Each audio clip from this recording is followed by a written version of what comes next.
Malam turun pelan di kota Yogyakarta. Awal tahun ke-1983, langit yang gelap menggantung dan hujan tipis jatuh seperti bisikan rahasia dari langit. Jalanan yang biasanya begitu ramai perlahan menjadi sunyi, seolah seluruh kota sedang menahan napas. Di sudut gang sempit dekat pasar Beringharjo, beberapa pedagang masih membereskan dagangannya, namun sorot mata mereka terlihat gelisah.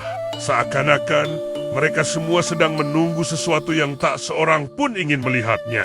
Beberapa minggu terakhir ini, kota Yogyakarta dihebohkan oleh kabar penembakan misterius. Mayat-mayat ditemukan begitu saja di pinggir jalan, di sungai, bahkan di dekat sekolah. Orang-orang menyebutnya dengan satu kata yang bergetar setiap kali diucapkan, Petrus. Penembakan misterius. Tidak ada yang tahu siapa pelakunya. Tidak ada yang tahu kapan mereka akan muncul. Yang ada hanyalah suara tembakan yang kadang memecah keheningan di tengah malam. Lalu disusul keheningan panjang yang mencekam. Di sebuah rumah kecil di pinggir Kali Kout, seorang pemuda bernama Wira menatap ibunya yang sedang menyiapkan makan malam seadanya. Wira dulu pernah terseret dalam pergaulan yang kelam. Ia mengikuti teman-teman yang salah, bahkan pernah mencuri hanya untuk sekadar bertahan hidup. Tapi 6 bulan terakhir, ia telah berubah. Ia bekerja sebagai buruh di pasar, membantu ibunya, dan berusaha keras menata masa depan yang lebih baik. Namun, bayang-bayang masa lalunya seolah terus mengejarnya. "Ibu, kalau malam ini suara tembakan terdengar lagi, jangan keluar rumah, apapun yang terjadi," kata Wira dengan suara lirih. Ibunya yang sudah tua itu mengangguk, matanya berkaca-kaca. Ia tahu bahwa rumor yang beredar di luar sana sangat menakutkan. Mereka yang pernah dicap sebagai kriminal, meskipun sudah berubah, bisa menjadi target tanpa pernah diberi kesempatan untuk menjelaskan. Dan mayat-mayat yang ditemukan seringkali memiliki luka tembak di dada atau kepala, seolah menjadi tanda peringatan bagi semua orang bahwa ketakutan telah menjadi hukum yang baru. Jam menunjukkan pukul 1 dini hari. Hujan telah berhenti, meninggalkan bau tanah basah yang khas. Tiba-tiba suara langkah-langkah berat terdengar di ujung gang. Wira menegang. Dari celah jendela, ia melihat deretan mobil tanpa plat nomor. Beberapa pria turun dari mobil itu. Semuanya berpakaian hitam, membawa senjata laras panjang. Tidak ada tanda pengenal, tidak ada seragam resmi. Saat itulah Wira menyadari, inilah momen yang paling ia takutkan. Pintu rumahnya diketuk dengan sangat keras. "Buka, kami ingin bicara." Ibunya hendak membuka pintu, tapi Wira menahannya. Dengan suara pelan, ia berkata, "Bu, apapun yang terjadi, jangan menangis. Saya tidak bersalah, tapi mungkin dunia tidak peduli." Pintu itu akhirnya didobrak. Para pria berpakaian hitam itu menarik Wira keluar tanpa banyak bicara. Tetangga-tetangga hanya bisa mengintip dari balik jendela, terlalu takut untuk menolong. Di tengah hujan yang kembali turun, Wira diseret ke pinggir sungai. Lampu mobil yang menyala terang menyorot wajahnya, membuat seluruh gang itu terlihat seperti panggung penghukuman.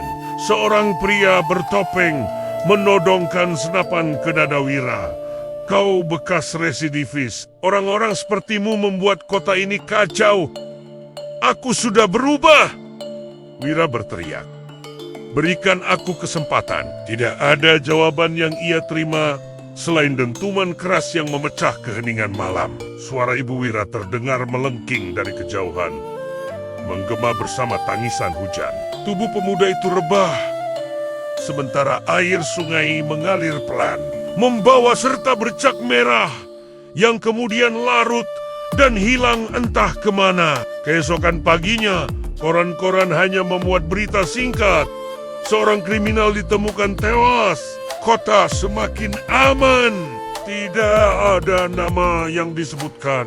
Tidak ada cerita tentang siapa dia sebenarnya. Tidak ada kebenaran.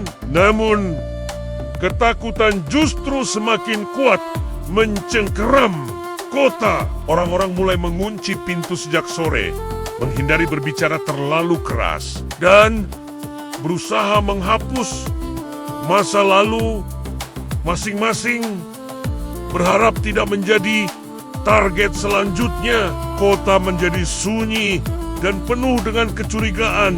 Peristiwa ini tidak hanya terjadi di Yogyakarta. Mayat-mayat mulai ditemukan di banyak tempat di Indonesia, Jakarta, Solo, Semarang, Surabaya. Jumlahnya tak terhitung. Tidak ada yang tahu siapa yang benar-benar bersalah dan siapa yang hanya menjadi korban keadaan, korban dari masa lalu yang tak bisa mereka hapus. Bertahun-tahun kemudian, ketika operasi itu berhenti dan negara kembali tenang, luka itu tetap tersisa. Banyak keluarga yang tak pernah menemukan makam anak mereka. Banyak ibu yang terus menunggu tanpa adanya kepastian. Banyak nama yang hilang dari catatan sejarah, seolah tak pernah ada di dunia ini. Di tepi sungai Code, seorang ibu tua masih datang setiap sore. Ia membawa segenggam bunga melati dan menaburkannya ke aliran air. Kepada angin, ia berbisik, "Nak, maafkan ibu karena tidak bisa melindungimu. Semoga suatu hari kebenaran akan datang."